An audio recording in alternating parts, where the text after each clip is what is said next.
ফিরাউন সিন্ড্রোম। আসসালামু আলাইকুম ওয়া রাহমাতুল্লাহ। কতবার ফিরাউনের কাছে আল্লাহর দ্বীনের দাওয়াত নিয়ে গেলেন মূসা আলাইহিস সালাম, কিন্তু ফিরাউন তার সমস্ত ঔদ্ধত্য, সমস্ত অহংকারকে বিজয়ী করতে বরাবরই মূসা আলাইহিস সালামের দাওয়াতকে প্রত্যাখ্যান করে গেছে।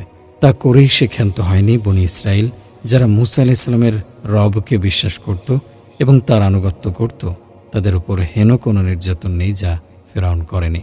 ফিরাউনের ব্যাপারে আল্লাহর সিদ্ধান্ত হলো তাকে এবং তার সমস্ত সভাসদকে পানিতে ডুবিয়ে মারা হবে।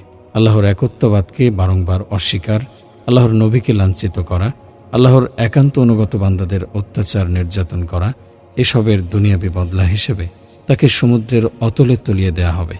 চুরমার করা হবে তার সমস্ত অহংকার আর অভিজাত্যকে। আল্লাহর নির্দেশে মূসা আলাইহিস সালাম অনুগত বনী ইসরায়েলদের নিয়ে সমুদ্র পাড়ে চলে এলেন। সম্মুখে অথই জল আর পেছনে বিশাল বাহিনী নিয়ে ছুটে আসছে ফিরাউন। এ যেন ডাঙায় বাঘ আর জলে কুমিরের মতো অবস্থা। কিভাবে পার হবেন মূসা আলাইহিস সালাম এই পথ? কিভাবে তিনি জালিম নির্দয় ফিরাউনের হাত থেকে বাঁচাতে পারবেন বনী ইসরায়েলীদের?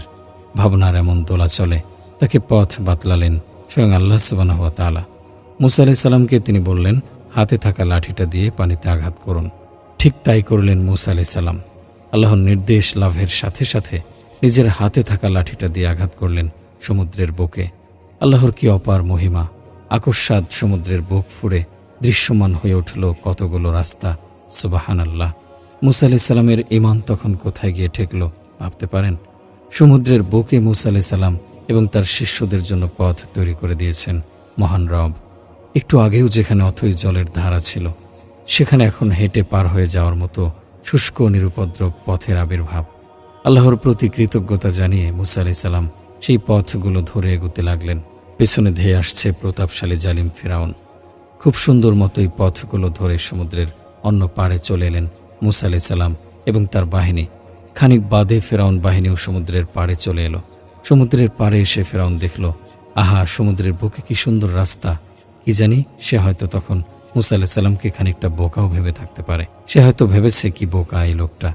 জাদু বলে যেহেতু সে মূসা আলাইহিস সালামকে একজন জাদুকরী মনে করত, একটা নৌকা বানিয়ে পার হয়ে গেলেই পারত। কিন্তু তা না করে সমুদ্রের ওপর পথ তৈরি করে রেখে গেল। সে কি বুঝল না যে তার বানানো পথ ধরে আমি তাকে ধাওয়া করতে পারি? হে। ফিরাউন ভেবেছে যে পথ ধরে মূসা আলাইহিস সালাম এবং তার বাহিনী সমুদ্র পাড়ি দিয়েছেন, ওই একই পথ ধরে সে এবং তার বাহিনীও পার হয়ে যেতে পারবে। কিন্তু সে যে ক্রমশ তার মৃত্যু ফাঁদের দিকে এগিয়ে চলেছে, তা বুঝবার মতো পরিস্থিতি তখন আর ছিল কই। সে ছিল প্রতিশোধের নেশায় উন্মত্ত। মূসা আলাইহিস সালাম এবং তার সমস্ত অনুগত শিষ্যদের হত্যা করাটাই তখন তার জীবনের প্রধানতম ব্রত। ফিরাউন মনের আনন্দে তার সমস্ত সভাসদকে সাথে নিয়ে সমুদ্রের সেই পথ ধরে এগোতে লাগল। যখন মাঝ সমুদ্রে চলে এলো তারা, আল্লাহর নির্দেশে সমুদ্রের পানি দুই দিক থেকে প্রচণ্ড বেগে ধেয়ে আসতে শুরু করল। ফিরাউনের আর বুঝতে বাকি রইল না যে কি ভুল সে করে বসেছে। আর একটু বাদেই সে এই সমুদ্রের অতলে তলিয়ে যাবে।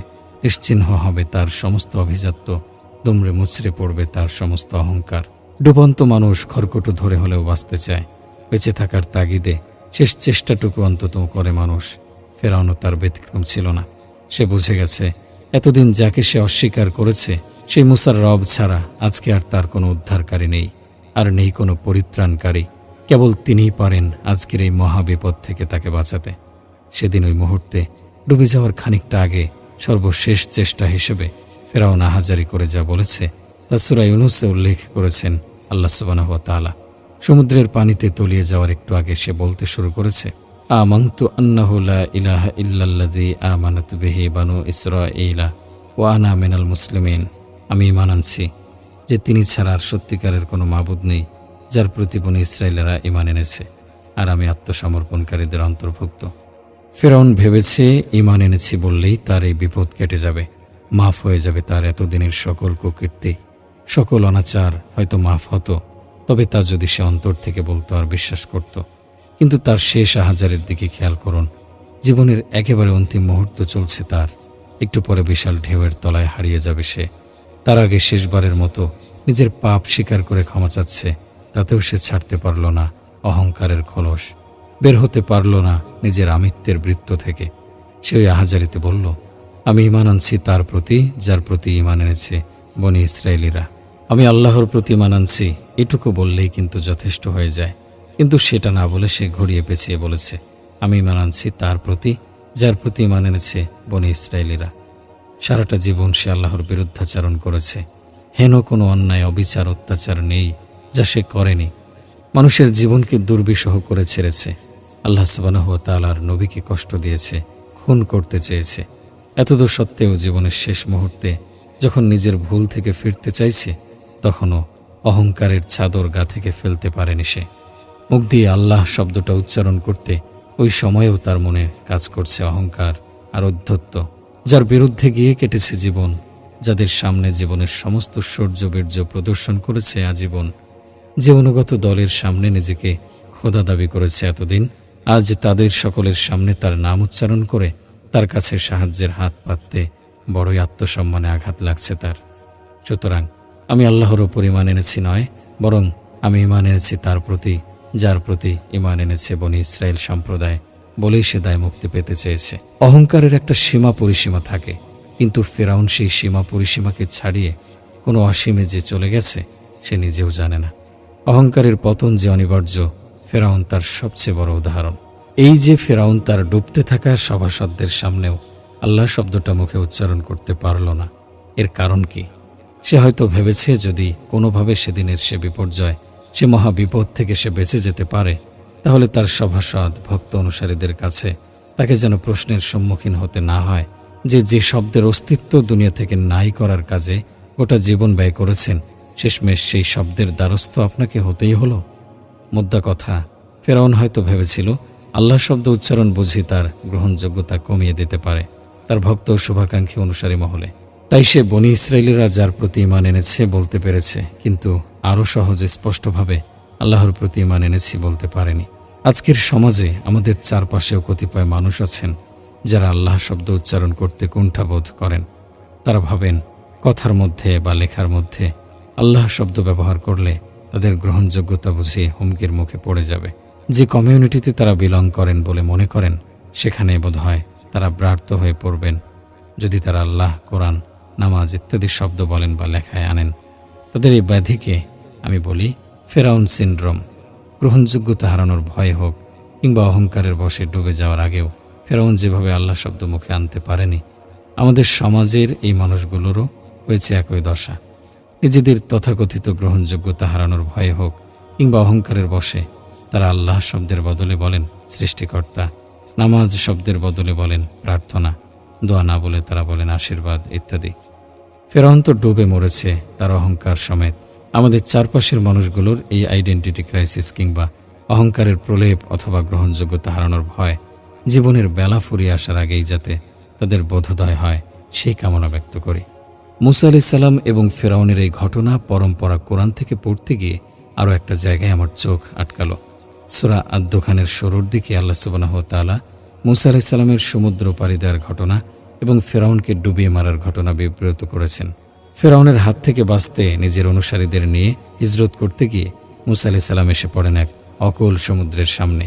সমুদ্রে নেই কোনো বাহন যাতে চড়ে তারা পাড়ি জমাতে পারেন অদূরে, চলে যেতে পারেন ফেরাউন বাহিনীর একেবারে নাগালের বাইরে। অন্যদিকে তাদেরকে ধাওয়া করতে থাকা ফেরাউন বাহিনীও নিকটবর্তী প্রায়। এমত অবস্থায় কি করবেন মুসা আলাইহিস সালাম? পথ বাতলালেন আল্লাহ সুবহানাহু ওয়া তাআলা। হাতে থাকা লাঠিটা দিয়ে সমুদ্রের পানিতে আঘাত করতে বললেন মুসা আলাইহিস সালামকে। তিনি লাঠি দিয়ে সমুদ্রের পানিতে আঘাত করলেন এবং আল্লাহর অপার মহিমায় সমুদ্রের বুক ফুঁড়ে তাদের জন্য পথ তৈরি হলো। সেই পথ ধরে মুসা আলাইহিস সালাম এবং তার অনুসারীরা সমুদ্র পাড়ি দিলেন। এখন সমুদ্রের এই প্রান্তে ফেরাউন বাহিনী, আর অপর প্রান্তে মুসা আলাইহিস সালাম এবং বনী ইসরায়েলিরা। মাঝখানে সমুদ্র এবং তাতে এখনও সেই পথগুলো দৃশ্যমান যা ধরে মুসা আলাইহিস সালাম এবং তার অনুসারীরা সমুদ্র পাড়ি দিয়েছেন। আল্লাহর তৈরি করে দেয়া সেই পথগুলো তখনও মুছে যায়নি। এই পথগুলো যদি এভাবে থেকে যায় তাহলে ফেরাউন এবং তার বাহিনী এই পথ ধরে সমুদ্র পাড়ি দিয়ে দেবে এবং পুনরায় ধাওয়া করবে মুসা আলাইহিস সালাম এবং তার অনুসারীদের। এই ভয়টা কি অমূলক? একদম নয়। মুসা আলাইহিস সালামও এই ভয়টা পাচ্ছিলেন তখন। তিনি ভাবছিলেন দ্রুত যদি এই পথগুলো সমুদ্রের গর্ভে বিলীন না হয় তাহলে জালিম ফেরাউন আর তার বাহিনী একই পথ ধরে এগিয়ে আসবে এবং তাদের আক্রমণ করে বসবে। এই চিন্তা থেকেই মুসা আলাইহিস সালাম ভাবলেন আল্লাহর ইচ্ছাতে যেহেতু লাঠির স্পর্শে সমুদ্রে পথ তৈরি হয়েছে, পুনরায় সেই লাঠির স্পর্শেই হয়তো পথগুলো আবার বিলীন হয়ে যাবে। এ ধরনের ধারণা থেকে তিনি হয়তো হাতের ওই লাঠি দ্বারা সমুদ্রের পানিতে আবার আঘাত করেছেন অথবা করার কথা ভাবছিলেন। এমত অবস্থায় আল্লাহ সুবহানাহু ওয়া তাআলা মূসা আলাইহিস সালামকে বললেন, ওয়াতরুকিল বাহরা রাহওয়া ইন্নাহুম জুনদুম মুগরাকুন। সমুদ্রকে স্থির থাকতে দিন, ওরা এমন এক বাহিনী যারা নিমজ্জিত হবে। আয়াতে আল্লাহর কথাটা খেয়াল করুন, সমুদ্রকে স্থির থাকতে দিন। যে পথ ধরে মূসা আলাইহিস সালাম সমুদ্র পাড়ি দিয়েছিলেন, সেই পথটা যদি থেকে যায়, ফিরআউন বাহিনীও ওই পথ ধরে এগিয়ে আসবে এবং এতে মূসা আলাইহিস সালামের বিপদ বাড়বে, বই কমবে না। এটা খুব স্বাভাবিক চিন্তা। এই চিন্তায় তাড়িত হয়ে মূসা আলাইহিস সালাম ভাবছিলেন কি করে সমুদ্রের মাঝে তৈরি হওয়া পথগুলোকে বিলীন করে দেয়া যায়।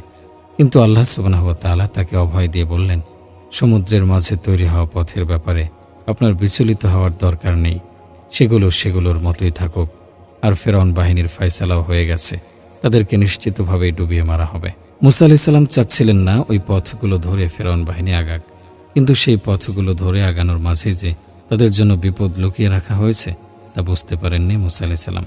মানুষের সাথে অন্যায় করে, অবিচার করে, জুলুম করেও অনেককে আমরা খুব ফুর্তিতে দিন যাপন করতে দেখি। আমরা দেখি এত অন্যায় অত্যাচারের পরেও তাদের জীবনের কোথাও যেন কোনো ছন্দপতন নেই, যেন তাদের চারপাশে কেবল সুখ আর সুখ। এমন অবস্থা দেখে আমাদের মনে হতে পারে, আহা, এত অবিচার অনাচারের কি কোনো বিচার হবে না? কোনো শাস্তি কি পাবে না এই জালিমেরা? আমাদের মানবীয় দৃষ্টিকোণ এবং গভীর দুঃখবোধ থেকে এ ধরনের চিন্তা আসা স্বাভাবিক। তবে সূরা আদ-দুখানের এই আয়াত আমাকে সেই ভাবনাটাকে পুনর্বিবেচনা করার সাহস জুগিয়েছে অনেক বেশি। আল্লাহর তৈরিকৃত পথ ধরে কিছু দূর এগিয়ে আসাটা ছিল ফিরআউন বাহিনীর জন্য খানিকটা অবকাশ। তবে ক্ষণিক বাদেই তাদের ওপর যখন সমুদ্র তার প্রলয়ঙ্কারী রূপ নিয়ে ঝাঁপিয়ে পড়ল, সেটা ছিল তাদের জন্য দুনিয়ার বুকে চূড়ান্ত শাস্তি। মানুষের সাথে অন্যায় অবিচার করেও যারা গায়ের হাওয়া লাগিয়ে ঘুরে বেড়ায়, যারা গড়ে তোলে বিশাল বিশাল অট্টালিকা আর সম্পদের পাহাড়, তাদের এই সুখ যাপন দেখে হতাশ হওয়ার কিছু নেই। হতে পারে এই সুখ ধ্বংস হওয়ার আগে তাদের জন্য সে অবকাশ, যে অবকাশ পেয়েছিল ফিরআউন এবং তার বাহিনী সমুদ্রের পথ ধরে কিছুটা এগিয়ে যাওয়ার মতো। হতে পারে এই সুখের রাস্তা তাদেরকে টেনে নিয়ে যাবে অন্তিম আর অনন্ত ধ্বংসস্তূপের কাছে। আল্লাহ সুবহানাহু ওয়া তাআলা মূসা আলাইহিস সালামকে বলেছিলেন, সমুদ্রকে স্থির থাকতে দিন। যেন এই আয়াতে তিনি আমাদেরকে বলছেন, তাদেরকে তাদের দিনগুলো কাটাতে দাও, তাদের করে নিতে দাও মৌজমাস্তি, তাদের ফয়সালা তো তৈরিই আছে।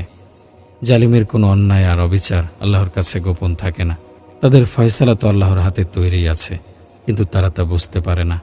এই বুঝতে না পারার কারণে তারা যে নিশ্চিন্তের জীবন কাটায়, এই অবকাশটুকু আল্লাহ তাদেরকে দিয়ে থাকেন এই জন্য যে যাতে তাদের ধ্বংসটাও শোচনীয় হয়। তাদের নিশ্চিন্তের জীবন দেখে হতাশ হবেন না, বরং তাদের আশু ধ্বংসের দৃশ্যের কথা ভেবে